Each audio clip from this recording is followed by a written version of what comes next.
Hello. Now we'll calculate the moment of inertia for disk. And this time the axis is again perpendicular to the cross-section area and it is passing through the center of mass. So this is my axis. So if this is a disk, my axis is passing through the center of mass and it is perpendicular to the disk. Okay. So about this axis, I'll be calculating the moment of inertia for this disk. Okay. So this disk is having mass m and its radius is given capital R. And again, we have to cut the element. So till now, if you remember, we used to cut the point element. Okay. Because for a point element, we know the moment of inertia. We know the moment of inertia for point element formula is mr square. Okay. So here also, we can recreate the disk if we cut a point element. Basically, element should be such that so that you should be able to recreate the whole object using the element. So I can recreate this disk if I cut a point element. But along with that, I can also recreate this disk if I recreate it using the ring. So if I cut this disk into the ring of different radius, I'll be able to recreate this whole disk. At the same time, I know the moment of inertia for the rings. Okay. So because of this reason, this time I'll not be taking the point as my element, I'll be cutting the element as a ring shape element. Okay. So I have to cut this ring and having the same axis. So what I'll do, I'll go for a distance small r. I go for a distance small r and this time I'm not making a straight line but I'm making a circle. So after going for distance small r, I'm making a circle. So this is one circle. It is cutting the disk into two portions, one here and one here. Then I'll further go for dr. Okay. So I'm further going for dr. And I'm making one more circle. This is my circle. See, between these two circles, I'm having my element. So my element is a ring which is confined between these two circles. This is my element. Okay. And you see, this element is a ring element, and for this ring element, we know the moment of inertia about this axis. Okay. So first let's calculate the mass of this element. Let's assume the mass of the element is small dm. And the thing is, this element is having a radius small r. For the disk it is capital R, but for the element it is small r. If we keep varying this radius, we'll be having multiple rings, and with the help of those multiple rings, we'll be able to recreate the disk. So it is a good element for us. Okay. So now to calculate the mass dm, I need to first calculate the density. And in this case, I'll go for the areal density or surface density. So areal density, which is defined by sigma for this disk, will be total mass of the disk divided by total area of the disk, which is pi r square. I'm assuming this areal density to be uniform everywhere. I'm using uniform. That's why if the areal density is uniform, I can calculate it by total mass divided by total area. Okay, that's the one assumption I'm taking here. Okay. So I got the areal density, and now with the help of areal density, we can calculate the mass of this ring. So the mass of the ring dm will be equals to areal density multiplied with the area of the ring. Now we have to calculate the area of this ring. So you see, area of the ring is this, which is inside.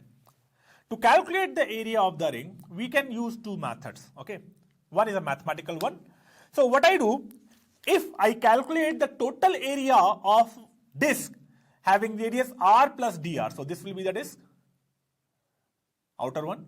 So if I calculate the total area of the disk having radius r plus dr, and if I subtract the area of the disk which is having a radius r from it, I'll be getting the inside area. Okay. So if I calculate the area till this point, and if I calculate the area till this point, if I take the difference, I'll be getting the area which is confined within the ring. So this will be a little bit mathematical. Okay. So what we can do, we can use a trick. To use a trick, what we can do, let's assume this ring is there, let's take it out. If I take this ring outside, and if I cut from one side, if I cut this ring from here,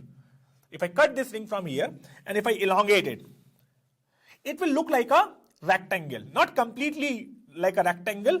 Upper periphery will go upside of the rectangle and below periphery will go below to the rectangle. The thing is, below periphery is little bit less than the upper periphery. So the shape, if you see, this shape will be like this. It will be like this.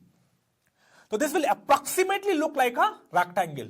You see, this dr is very small. Because this dr is very small, this area and this area we can neglect. If we can neglect these two areas, then we can assume area here will be equals to the area of this ring. Okay, and area here will be equals to this length multiplied with this width. Width is dr and the length is periphery, which is 2 pi small r.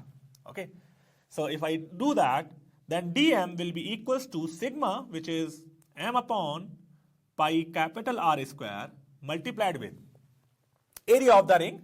So area of the ring will be periphery, which is 2 pi small r multiplied with dr, this width. Okay, so let's write it here. So this dm will be equals to, you see this pi and this pi will cancel out. So it will be equals to 2m upon capital R square into small r dr. This becomes the mass of the element, dm. Okay. So we got the mass of the element. Now let's calculate the moment of inertia of the element about this axis, which is the common axis for the disk also. So if I calculate the moment of inertia about this common axis, let's see the formula. The moment of inertia for a ring is mr square. That's the formula. This is the moment of inertia for the ring about the axis which is perpendicular to the ring but passing through the center of mass. So this is the formula mr square, where m is mass of the ring. In this case the mass is dm and capital R is the radius of the ring. In this case it is not capital R but small r. Okay. So using this formula I can write the moment of inertia for my element about this axis will be equals to dm multiplied with small r square. Dm is the mass of the ring and small r is the radius of this ring. Let's put the values. So 2m upon capital R square r dr multiplied with r square. That will give you 2m upon r square into r cube dr. That becomes moment of inertia for the element. Okay. Now to calculate the total moment of inertia for the whole object, I need to integrate the moment of inertia for the element. So I naught, which is moment of inertia for the disk about the axis, will be equals to integration dio. This is a complete integration, meaning we have to do the integration so that the whole body should be covered. So let's put the values. So this 2m upon capital R square, we can take it out of the sign of integration. Reason being this does not depend upon r. Small r is a variable here. So as you keep changing the value of small r, mass is not going to change because this mass is the mass of the disk. Capital R is not going to change because this radius is the radius of the disk. R cube dr. We have to put the limits also because we need to remove this sign. So limits we have to change from 0 to capital R, because when you change the value of r, small r, from 0 to capital R, you will be getting multiple rings, and if you join all those rings, you will be having the complete disk. So it is 0 to capital R. So 2m upon r square. The integration of r cube will be r to the power 4 upon 4. This is the integration of r cube dr. Let's put the limits also, 0 to capital R. This is your IO.